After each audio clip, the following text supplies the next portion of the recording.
What's going on, guys? Back with another whiteboard video. Today I'm going to be covering my holiday eating survival guide. And I'm going to give you 5 specific tips that will keep you from coming up with excuses for why you can't hit your fitness goals and maintain your health over the holidays.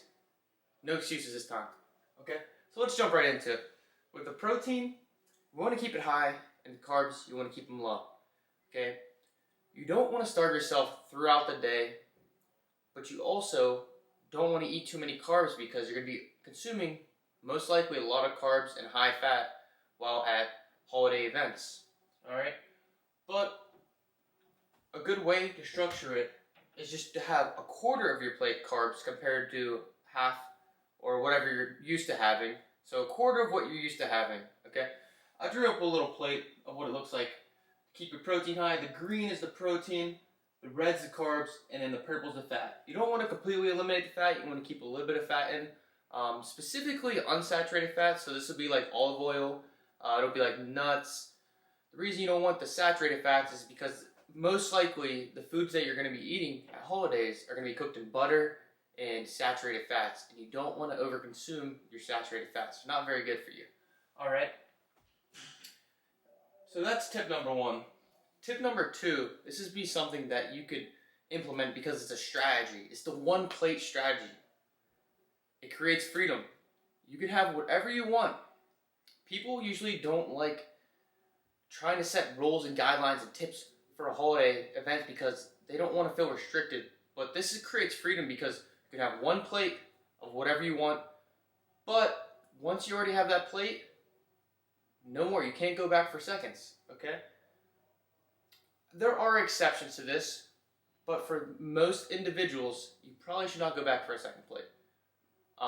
But if you do go back for a second plate, then you're just not going to have all those desired any kind of food approach that you had on the first plate. Maybe when you go back on the second plate, if you do, then it's only healthy foods. Protein, vegetables, okay? Moving on to the third tip. This is the prevention to over-consuming calories by simply burning more calories before you even get there. Going on a 10 to 20 minute walk before, and then a 10 to 20 minute walk after, maybe later in the day. You don't have to do it right after, so you can't spend less time with your family, but just a 10 to 20 minute walk before can drop your stress, which can reduce the amount of food that you actually end up eating during the holiday, which is great. And then your walk after can improve your digestion, helps with insulin spiking, and it also can prevent you from going back for a second round. Because say you ate your first amount of food, your plate or whatever, and then later in the day you want to eat these foods again because they taste so good, but you're not actually hungry. You're just not used to eating foods that taste so good. So what you could do is that's a perfect time to implement your walk and really see if you're really hungry or were you just bored. Because if you're just bored, then it's probably a better idea just to go on the walk, release the stress, and then move on throughout the day, spend time with family, or just do something else that doesn't involve food, right? Another little tip that I'll give you is a very common one because food is usually everywhere, especially on the holidays. It's sitting out, it's easy to get to, sweets, you name it, anything is just at hand height. But the main rule is just do not eat while you're standing. And it sounds very simple, but I think most people fail at this. But this is why I'm informing you, so you could change and you could become aware of what you're doing.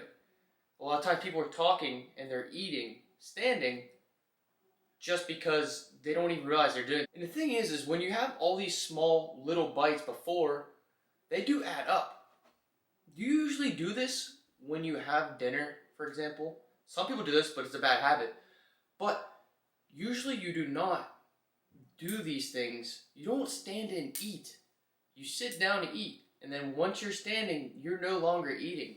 You can't treat these holidays like it's something outrageously different from what you usually do. It's just another day So implement the strategies used in your daily life, and don't make it some occasion where you can just do whatever you want, where there's no boundaries at all. I don't think that's the best approach. I don't think you should just have zero boundaries at all. So to add on to the no standing bites, you could also try to avoid standing around the food so that you don't do this. You don't want to get triggered by the cue of the food being there, and then you do it without even thinking about it. So what you could do is, say you're talking to a family member, a friend, try not to stand around foods. Just try to move to a different environment where there's not food, because it's probably not time to eat yet. And when it's time to eat, then you guys could go back around the food, sit down, and eat like you normally do. For my last tip, it's going to revolve around mindset. And I think it is so important that you center the event and not the food. You got to recognize that the food is not the main event. That you have to see food as something that ties everything together.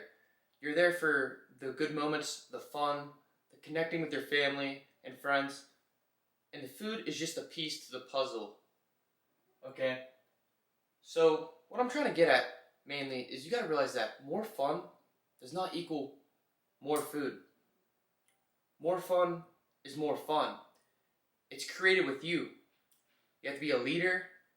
You gotta have a little bit of courage. You gotta stand out a little bit.